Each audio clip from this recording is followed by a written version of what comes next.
La preocupación por el cambio climático llega a la CONSAL. Rusia no lo logró, pero ahora la India conquista el polo sur de la luna. Tenemos estos y muchísimos más contenidos en la hora cultural de la televisión mexicana. Rafael García Villegas, qué gusto estar en este programa contigo. Mi querida Laura Barrera, amigos del auditorio, hola Laura Regis en la traducción de lenguas de señas mexicana, a mitad de semana, además celebrando uno de los pilares de este canal, 25 años de la historia de los 30 de Canal 22. Un fuerte abrazo a nuestro floor manager, el ingeniero Hidalgo, que hoy está cumpliendo años. Felicidades. Bueno, pues con esta celebración y con muchísimo ánimo comenzamos con información muy interesante, porque esta muestra que les vamos a presentar confronta un mano a mano a dos grandes referentes del grabado nacional. Esta tarde se ha inaugurado en el Centro Cultural Futurama la exposición Mano a Mano Méndez versus Posada, que presenta 21 reproducciones de obras representativas de Leopoldo Méndez y José Guadalupe Posada, y que forman parte del acervo del Museo Nacional de la Estampa. Para el investigador Agustín Sánchez, especialista en humor gráfico y en la obra de Posada, el título es ante todo una provocación. No se trata de un combate, sino de un juego de espejos que pone la obra de ambos maestros de la gráfica frente a frente. El gran retrato que se conoce de Posada, que es casi todo el mundo lo identifica, por hizo Leopoldo Méndez, que era su gran admirador. Entonces, el título es un juego, es realmente no es un enfrentamiento, lejos estaría, porque justamente el maestro Leopoldo Méndez pues era un fanático, como muchos grandes artistas, el mismo Diego Rivera, que es una de las luminarias universales. A través de distintas obras realizadas en técnicas como la litografía y la silografía, la exposición busca poner de relieve las coincidencias y divergencias a nivel temático, estilístico y plástico entre los dos referentes del arte gráfico nacional. Por ejemplo, el público podrá notar que gran parte de la obra de Posada revela un mordaz sentido del humor, que en Leopoldo Méndez no es tan fácilmente perceptible.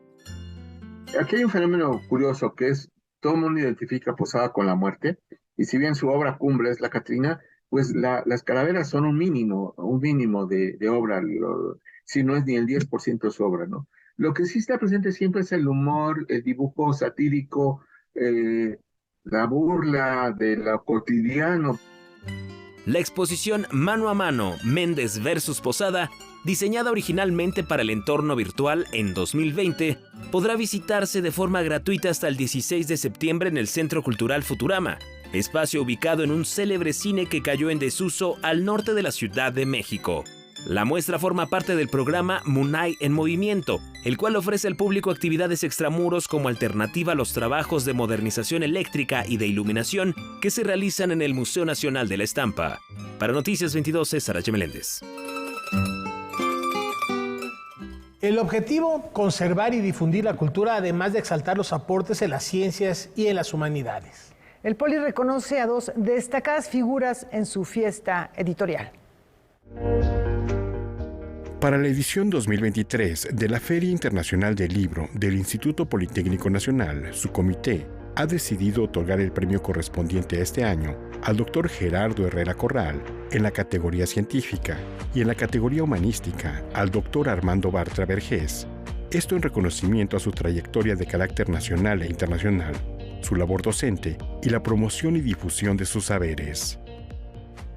Es un honor recibir la distinción de la Feria Internacional del Libro 2023, sobre todo también porque se enmarca en eso, en un evento literario, en un evento donde se glorifica el libro, y entiendo que en ese sentido la distinción no es solamente por la obra, por las aportaciones en el ámbito científico, pero también por la labor de divulgación educativa, de docencia, de difusión, de popularización de la ciencia misma. He tenido la posibilidad, y esto es muy loable, muy agradecible, de ser constructor. Me siento ahora en una etapa de mi vida, ya una etapa muy avanzada, en la que por fin creo que no soy nada más un crítico de la realidad y del entorno, sino que soy un constructor de realidades nuevas.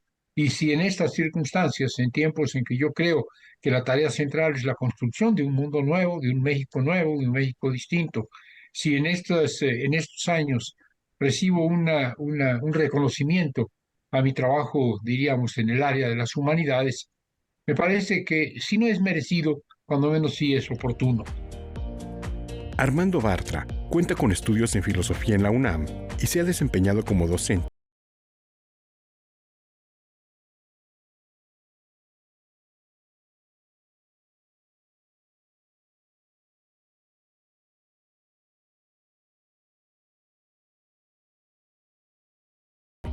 Participa en el proyecto ALICE, mejor conocido como el Gran Colisionador de Hadrones. Ambos comparten su visión sobre el diálogo entre ciencias y humanidades y el estado de la ciencia en nuestro país. Creo que desde las ciencias sociales hemos aprendido a respetar las ciencias duras, pero hemos aprendido también a tener una mirada crítica, así como los científicos duros pueden tener una mirada crítica sobre cierta tendencia metafísica y evanescente de las ciencias sociales. El diálogo está ahí, es un diálogo que parte del reconocimiento mutuo, que parte también de la crítica mutua, que es absolutamente pertinente. La comunidad científica mexicana es muy pequeña si nos comparamos con los números de investigadores, de innovadores y de tecnólogos que existen en países desarrollados como los Estados Unidos. En el caso de México, tenemos 13 veces menos científicos per cápita que los norteamericanos y los números están por ahí si nos comparamos con los países europeos, con los países más innovadores como Japón o Alemania. La ceremonia de entrega de los premios Phil IPN 2023 se llevará a cabo el próximo 1 de septiembre, durante la inauguración de la 40ª Feria Internacional del Libro del IPN 2023. Noticias 22, Víctor Gaspar. De continuar la tendencia de desperdicio y mal manejo del agua, en 5 años la Ciudad de México podría quedar seca. Por eso ya se están tomando medidas como esta para despertar la conciencia y educar a la población. En la actualidad, 4 de cada 10 mexicanos no tienen acceso al agua en sus hogares. Frente a este escenario, la Universidad Autónoma Metropolitana presentó Agua Cero, un programa de radio que abordará a través de especialistas los problemas hídricos de la Ciudad de México y zona metropolitana. Para la UAM, el abordar las temáticas alrededor del agua es fundamental para impulsar un debate que se dé desde una perspectiva interdisciplinaria y participando con la confluencia de todas las y los investigadores en el tema, que abarquen los temas que tienen que ver con la eliminación de contaminantes, pero también prevenir que los recursos hídricos se acaparen de alguna manera y que por otro lado tengamos poblaciones que sufren carencias alrededor de agua de buena calidad. Sequía, escasez, distribución y la calidad del recurso hídrico serán algunos de los temas que abordarán a través de entrevistas, notas informativas, reportajes, crónicas y participación ciudadana en este programa conducido por Karen Rivera y Sergio Bonilla, cuya producción estará a cargo de Guillermo Bautista y Aarón Jiménez. La gente no tiene idea en esta ciudad que el agua se va a terminar, la gente no tiene idea de que el agua en algunas zonas se puede beber con un sistema de purificación, lo cual evitaría un gasto enorme. Somos el primer país en el mundo en consumo de per cápita de agua embotellada, o sea, y si nos metemos a escarbarle, bueno, encontramos problemas tremendos, las purificadoras que no están reguladas. Algunas estimaciones aseguran que de no cambiar los hábitos en el manejo del agua, el Valle de México puede quedarse sin el vital líquido en el año 2028. Es un espacio en el que esperamos que pueda converger, ¿sí?, la voluntad y el reconocimiento de la necesidad de que podemos detener la crisis de agua, pero tenemos que actuar ya. Esta revista radiofónica forma parte de la celebración del 50 aniversario de esta casa de estudios y se transmitirá los lunes y miércoles a las 9 de la mañana por UAM Radio. Con imágenes de Óscar López y Baldomero Ochoa, informó Óscar Cortés. Han pasado ya 2 décadas. Y las excentricidades de esta singular agrupación clown siguen causando sensación. Cuando estaban por concluir sus estudios en la Escuela Nacional de Arte Teatral, Noemí Espinosa y Roam León conocieron a Chucho Díaz, reconocido clown mexicano que fuera discípulo del laureado maestro soviético Anatoly Lukachuk. Gracias a sus intereses artísticos en común y a su gusto compartido por el jazz, la música de concierto y el rock clásico, los tres artistas se unieron para formar la sensacional Orquesta Lavadero. Empezamos a jugar creando pequeños sketches donde la música era también un elemento protagónico y donde al ejecutarlo tratábamos de hacerlo con instrumentos no convencionales. Esta aventura musical, llamada la sensacional Orquesta Lavadero, está cumpliendo 20 años de existencia. Durante este tiempo, la agrupación se ha presentado con éxito en los teatros y festivales más importantes del país. Pero también las cárceles, plazas públicas y comunidades rurales de nuestra geografía han podido conocer su muy particular propuesta de clown excéntrico musical. Son unos payasos, pero tocan música, pero no usan nariz roja, se visten muy elegantes y hacen reír, algo como Le Luthier, pero también Xochimilcas, pero también tienen algo de pantomima. No es algo común que se pueda ver en los escenarios. Para celebrar su 20º aniversario, la sensacional Orquesta Lavadero ha preparado un espectáculo en el que ofrecerá una selección de lo mejor de su repertorio, desde grandes números musicales hasta pequeños monólogos de clown. El programa pasará revista a su trayectoria e incluirá sketches de espectáculos icónicos como El Arca de Nuez, Café con Ser y En las Nubes. El festejo titulado atinadamente XXL, por tratarse de una ocasión extra grande, tendrá lugar en el Teatro de la Ciudad de Esperanza Iris el viernes 1 de septiembre a las 8:30 de la noche. No se lo pierdan, va a ser un festejo donde van a estar incluidos porque el humor del clown así es una fiesta colectiva. Con información de César H. Meléndez, Noticias 22. La memoria de José Alfredo Jiménez estará presente a lo largo del año. Iván Ramírez nos platica cómo recordarán en su tierra natal al autor de La vida no vale nada. Bonito León, Guanajuato. Este martes en el Salón Tenampa se conmemoró el 50 aniversario luctuoso de José Alfredo Jiménez, un cantante que sigue vivo a través de sus canciones. Allí se apuesta la vida. Significa, pues un gran ídolo. Primero un gran ídolo, porque realmente yo creo que es el artista, el compositor que más ha entendido al corazón del mexicano.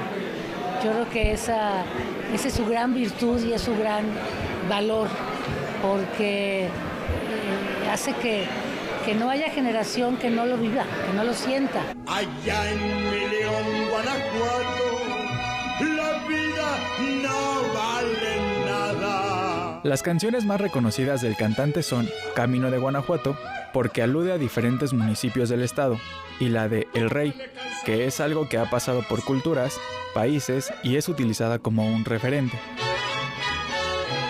Las metáforas que utiliza él, el expresar un sentimiento, está haciendo referencia a algo que le sucedió en el caso de esta frase. Esta frase hace alusión a la muerte de un hermano suyo, un hermano que vivía en Salamanca. Entonces, cuando él compone la canción y pasa por Salamanca, que dice, aquí me hiere el recuerdo, esa parte que dice, es un poco el recordar que la vida sin el amor, la vida sin la familia, la vida sin los seres queridos, tiene poco valor. Entonces, no es que valga nada la vida en sí, sino es la ausencia de tantos afectos que se te van yendo en la vida.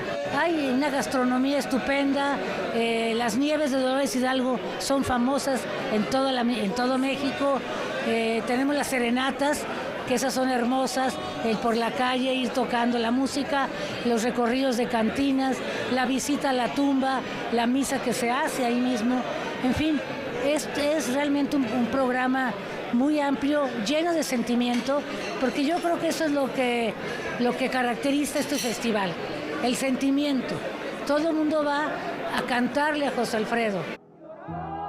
El talento del cantante hace sentir llena de orgullo a la gente de México, especialmente de Guanajuato, porque ha traspasado fronteras y además es considerado como una figura emblemática del estado.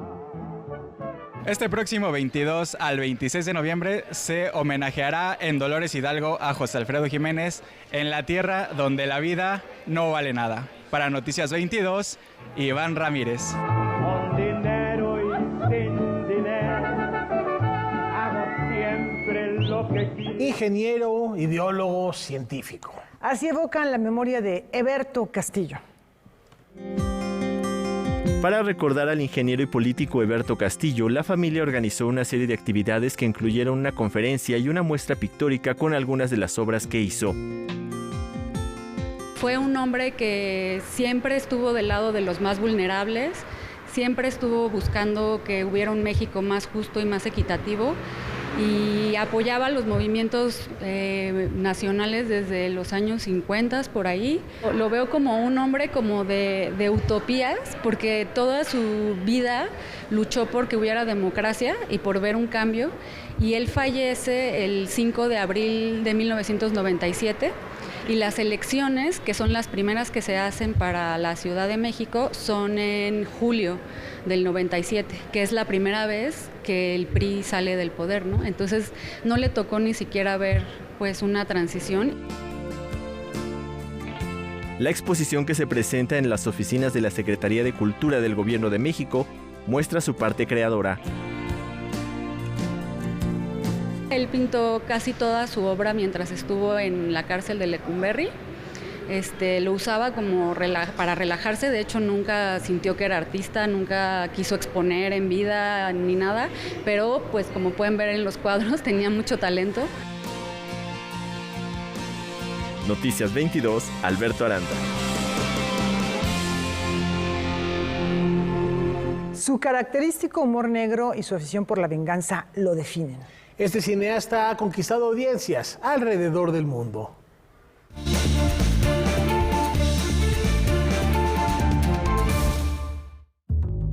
En los últimos años, la cultura surcoreana ha tomado particular relevancia alrededor del mundo, y el cineasta Park Chan-wook no ha sido la excepción. Reconocido por emplear en sus producciones encuadres milimétricos, planos arriesgados y eficaces. En el año 2000 escribió el guión y dirigió Zona de Riesgo, película que llegó a ser la más vista de la historia de Corea. Esta cinta llevó a Chan-wook a la cima del éxito, aportándole reconocimiento internacional. En 2022, el cineasta surcoreano recibió el premio al mejor director por su película La decisión de partir, en el Festival de Venecia. Este fue su tercer galardón en ese encuentro, después de su película de suspenso Días de Venganza y el premio del jurado por Sed de Sangre. Hoy felicitamos a Park Chan-wook por sus 60 años y reconocemos su gran trabajo en la industria del entretenimiento. Noticias 22, Alfonso Popoca. Bueno, decíamos acerca de la afición por la venganza, esta trilogía de la venganza con Señor Venganza, Señora Venganza y Old Boy, realmente no son para cualquier persona, ¿eh? Hay que tener mucho estómago.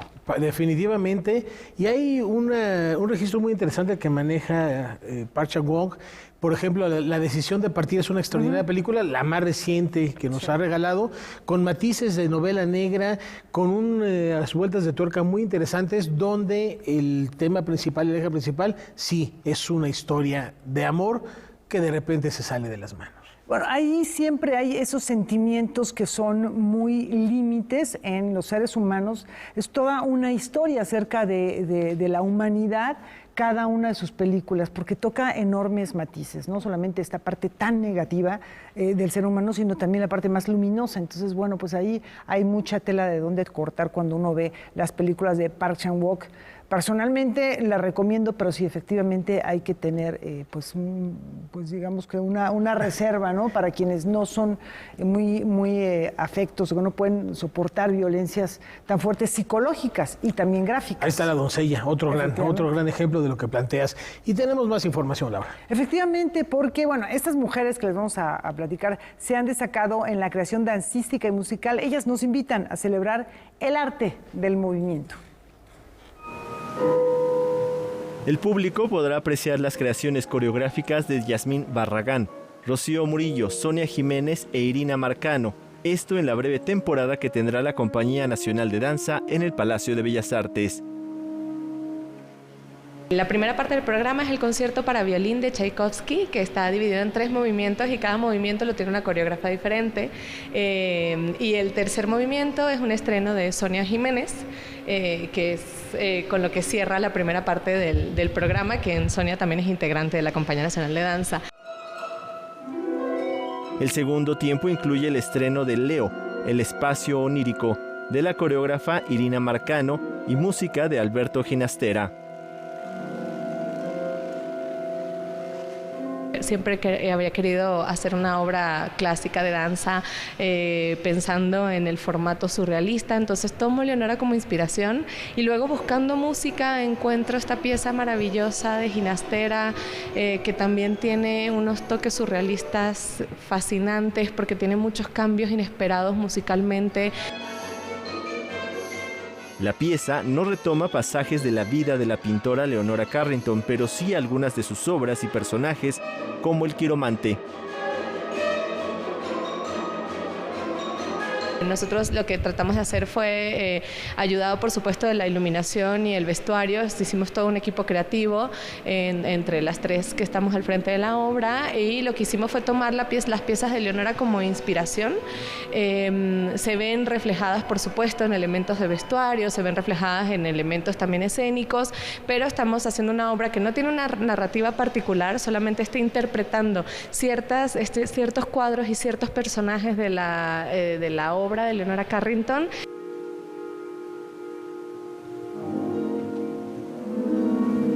Noticias 22, Alberto Aranda. Es momento de echar un vistazo al acervo de Canal 22. Veamos qué se encontró esta semana nuestro compañero José Antonio Hernández.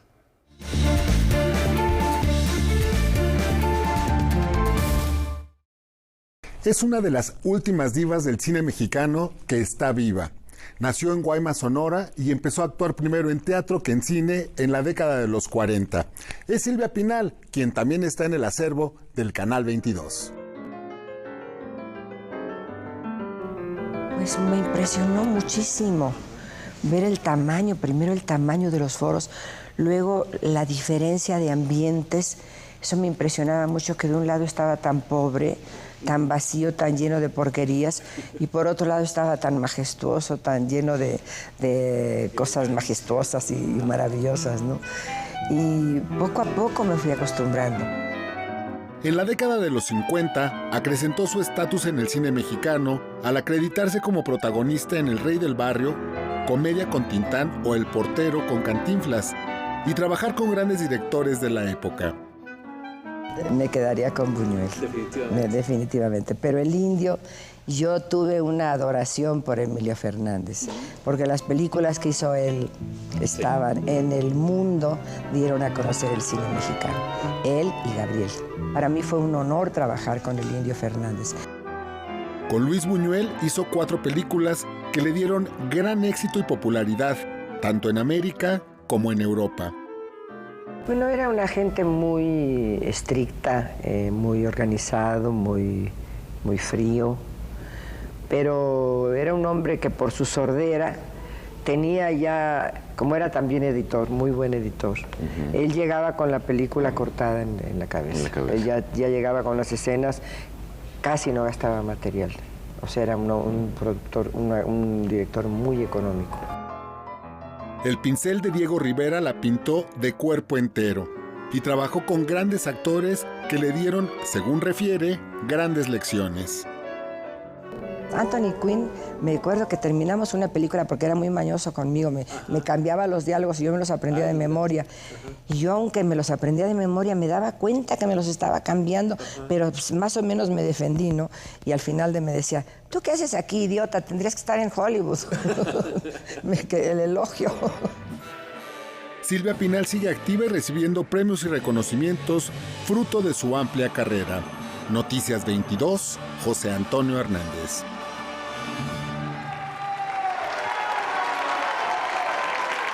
Nuestro reconocimiento a la gran Silvia Pinal. Oigan, y a propósito de recomendaciones y del acervo del canal, no se pierdan hoy Debate 22 con Kimberly Armengol, que recibirá a la coordinadora del Gabinete de Gobierno y Seguridad, la directora de Seguridad Ciudadana, Rosa Isela Rodríguez, quien nos dice cómo vamos en materia de seguridad en el país. La cita es hoy a las 9 de la noche, un tema que nos compete a todos y nos parece por demás interesante. Sigan en sintonía de Canal 22, Laura. Efectivamente, a todos nos interesa ese tema, sin lugar a dudas. Y bueno, les vamos a comentar esto que también llama la atención. En la ya no tan nueva normalidad, son más mujeres las que continúan con trabajo remoto.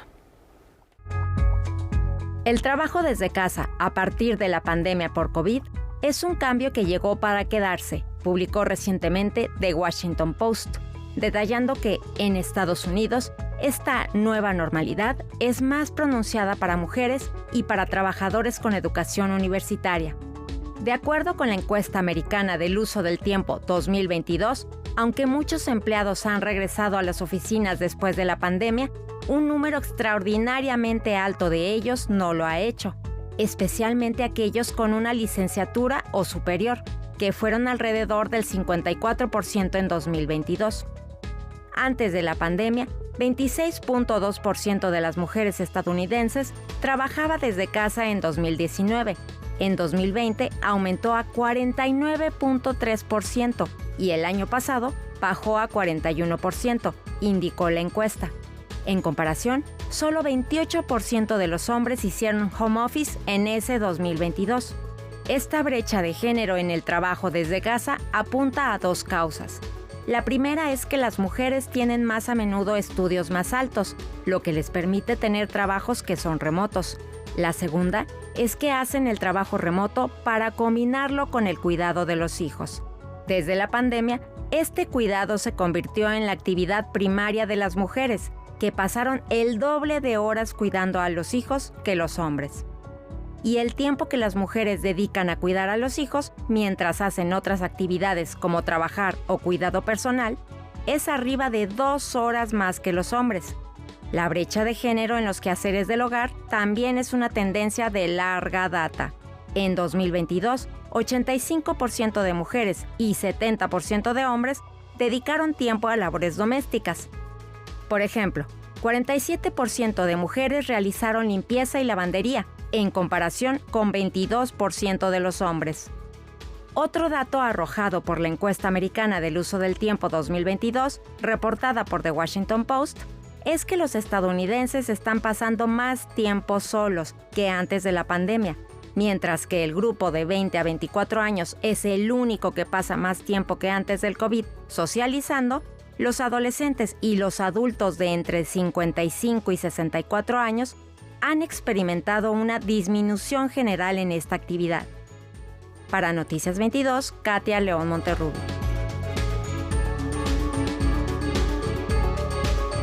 Hoy, la Casa de la Memoria Histórica de México, órgano líder y asesor de gestión documental y administración de archivos, cumple 200 años. Esto es decir, que fue creada el 23 de agosto de 1823, el Archivo General y Público de la Nación marcó un parteaguas indiscutiblemente en la manera de concebir el papel de los archivos y del resguardo de la memoria para dirigir la acción política de funcionarios, instituciones, la ciudadanía misma, así como para conservar y promover la conciencia histórica de la población y preservación documental de sus éxitos, fracasos, los aprendizajes, los retos como país y en suma de la experiencia colectiva nacional y también de las comunidades e identidades más pequeñas que la componen. La Dirección de Noticias 22 se suma a esta efeméride con un programa especial de Con la X en la frente que se va a presentar el próximo sábado a las 7 de la noche y aquí una probadita del mismo. Ahora tú puedes venir y pedirnos el expediente que necesites. ¿Podemos pedir el expediente de Elena Poniatowska, por ejemplo? Sí, claro. Y estaba y de seguro está. Seguramente. Sí, porque fue una persecución es de todo mundo. Desde políticos, intelectuales, artistas, de periodistas, todo mundo era espiado y era perseguido, y aquí están los reportes.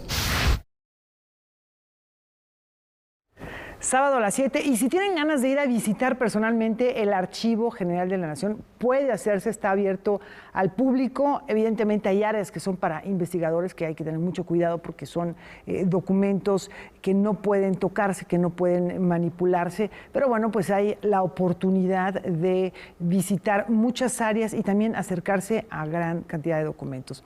Y bien, hay entrevistas que son irrepetibles. Carlos Landeros Gallegos nos comparte algunas que le han dejado huella. Más de 6 décadas en el oficio del periodismo cultural han llevado a Carlos Landeros por centenares de entrevistas con variadas personalidades de la literatura y las artes. 33 de estas entrevistas son compiladas en el libro Los Irrepetibles, escritores que dejaron huella. También creo que está un ensayo que me hizo José Luis Martínez del periódico Milenio, que me parece interesante, por eso lo incluí. Y el género de la entrevista a mí me pareció, yo soy autodidacta, pero desde siempre me interesó el género de la entrevista porque finalmente creo que es un género en un tiempo muy menospreciado porque la gente no se da cuenta de que la entrevista no es como un novelista que es uno solo el autor o el cuentista o el poeta. Aquí, si no hay entrevistador, no hay y entrevistado, no hay entrevista. O sea, es una mancuerna indisoluble entre el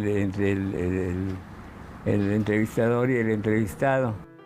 Carlos Landeros ha hecho de la entrevista un género central en el que afirma pueden converger otros, como la crónica o incluso el ensayo. Pero no solo es el género, es también el entrevistador, un interlocutor que sirve de marco al diálogo, que crea un espacio para el encuentro con personajes como Elena Garro, Elena Poniatowska, Rafael Alberti, Beatriz Espejo, Andrés Enestrosa o Juan García Ponce, por mencionar algunos. Ahora, también es muy importante para mí que un entrevistado esté consciente de que es entre dos, no se trata de que el entrevistador se convierta en fiscal, como hay algunos, que parece que están acusando al entrevistado.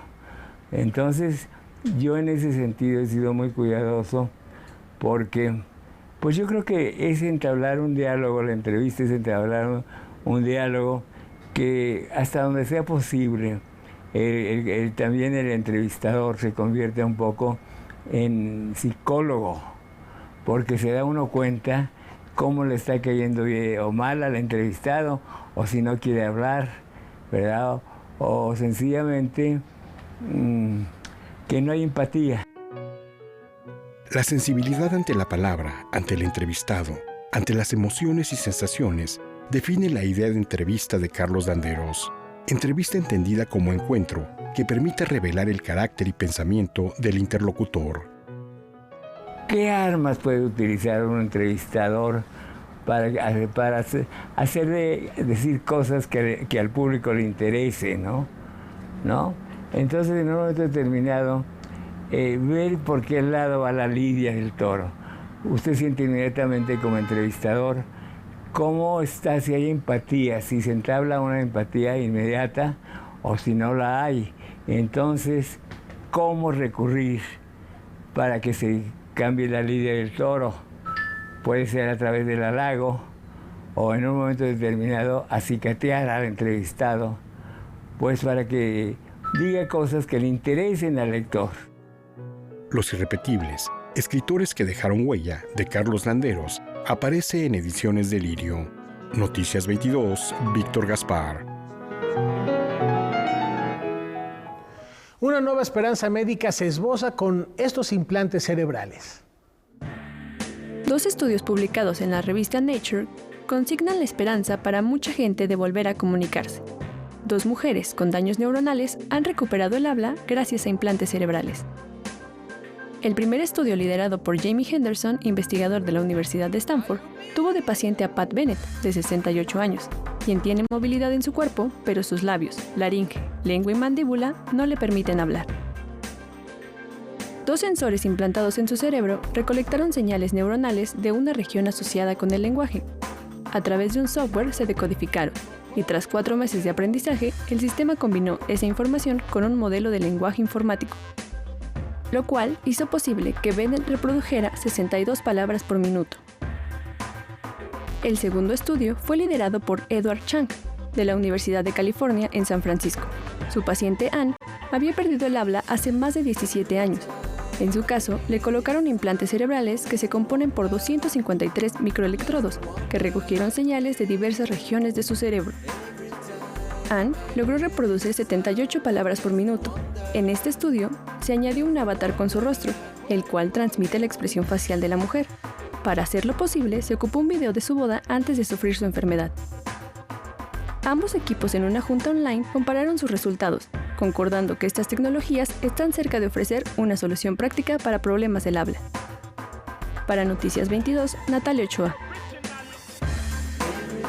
En Alemania, la nueva exhibición de la Kunsthalle de Mannheim, titulada 1.5 grados, muestra cómo la crisis climática está afectando todos los ámbitos de la vida y resalta la compleja interacción entre el ser humano, la naturaleza y la tecnología.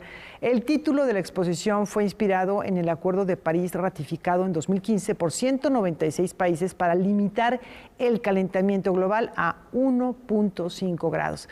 Conectamos en este momento con Evelyn Alemán de nuestro canal aliado Deutsche Welle en Berlín para que nos explique cómo los efectos de la crisis climática están influenciando cada vez más el mundo del arte. Evelyn, adelante. Un gran saludo. El cambio climático está alterando cada vez más nuestro entorno, nuestro modo de vida y se ha convertido en uno de los temas principales en la política y el arte. La nueva muestra 1,5 grados, entrelazando vida, cosmos y tecnología de la Kunsthalle de Mannheim, tiene como objetivo concienciar sobre los enormes desafíos a los que nos enfrentamos los seres vivos como resultado del cambio climático, pero también busca infundir esperanza.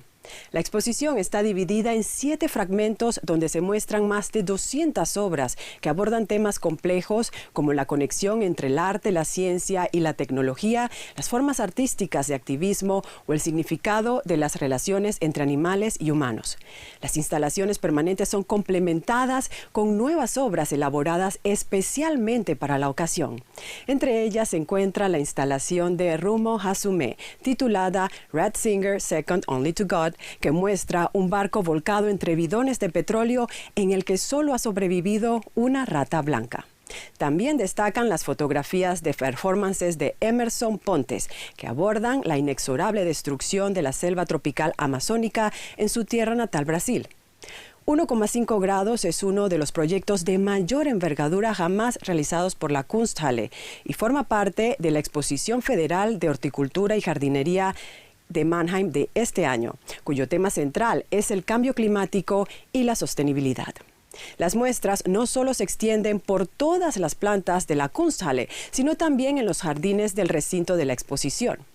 Una de ellas es la instalación Volverás allí, del artista Olaf Holzapfel, donde los visitantes se convierten en parte importante de la obra. 1,5 grados, una exhibición que pretende llamar la atención sobre las amenazas y los agravios de nuestras acciones, al mismo tiempo que subraya que hay esperanza en la creatividad humana. Ha sido un placer acompañarlos. Muchas gracias por su atención. Me despido con un cordial saludo desde Berlín. Evelyn Alemán, de DW. Gracias Evelyn. Y vamos a cambiar de latitud porque el MoMA abre sus puertas a la afrodescendencia.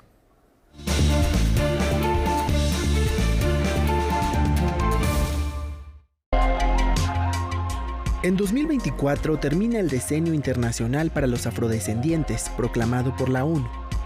En este contexto, el Museo Metropolitano de Nueva York exhibirá obras de artistas afroamericanos.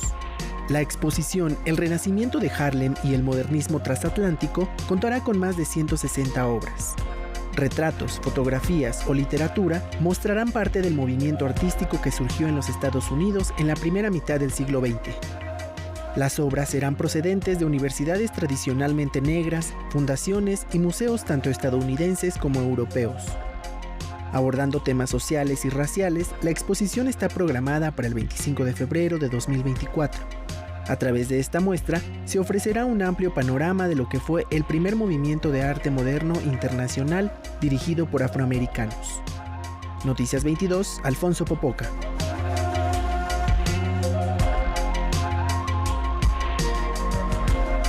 Hagamos un recorrido para celebrar un espacio emblemático en la historia del teatro mexicano. Un fiel testigo del quehacer escénico en México, lugar de práctica y ejecución actoral en el que se han gestado y exhibido numerosas propuestas teatrales desde 1957. La Sala Javier Villaurrutia, obra del arquitecto Pedro Ramírez Vázquez, aún figura entre los recintos de mayor prestigio para la interpretación en nuestro país, como otros espacios del Centro Cultural del Bosque. Hace 66 años exactos, para dar la bienvenida a sus primeros espectadores, exhibió en su escenario La Edad Verde, pieza de Raúl Moncada dirigida en aquel tiempo por Óscar Ledesma. Quienes han visitado este lugar destacan su carácter acogedor y la proximidad que ofrece su escenario para conectar con las emociones que surgen de los actores.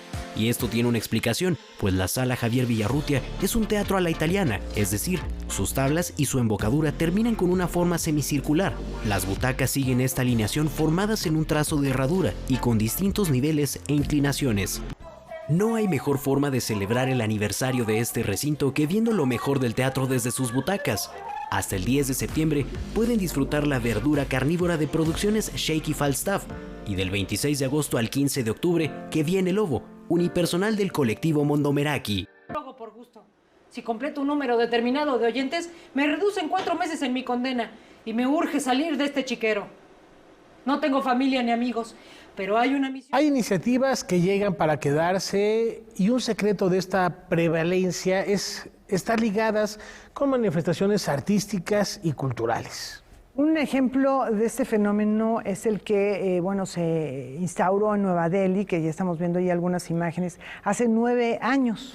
Las brochas y el color, como podemos ver, reemplazaron pancartas políticas, pósters, consignas públicas e incluso letreros, así estaba en la India en estos lugares, que exhortaban a la ciudadanía a no orinar en las paredes. Bueno, pues artistas urbanos de distintas latitudes desde entonces transformaron edificios abandonados en lienzos gigantes. Y así la Fundación Street Art India no solo ha logrado sacar el arte de las galerías convencionales, sino también, como lo comentamos, ha despertado la conciencia cívica y logrado mantener los espacios públicos limpios.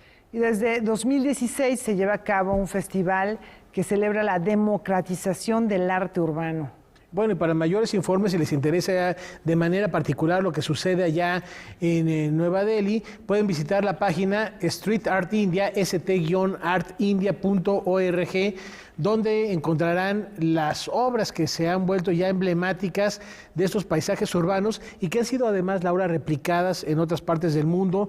Después Brasil siguió esta tendencia y ya en México también hay varias zonas. Te recordarás que hace poco llevábamos una zona al poniente de la Ciudad de México donde también se ha recuperado gracias a estas manifestaciones de arte urbano, dándole nuevos bríos y oportunidad, la exfábrica, para que haya pues esta libertad de expresión y también de entender las otras culturas que conforman el arte y la sociedad. Y todos salen ganando porque los artistas tienen muros, tienen espacios para poder expresarse. También, por otro lado, se mantiene una imagen urbana que puede ser muy atractiva incluso para turistas, ¿no? Pues ahí está la invitación a checar dónde surge un poco este movimiento de Street Art India. Y no nos retiramos porque qué sorpresas, no solo en el arte, la India de verdad está marcando tendencia, Laura. Efectivamente, bueno, pues ya que andamos en territorios indios, vamos a seguir sus pasos hasta la luna.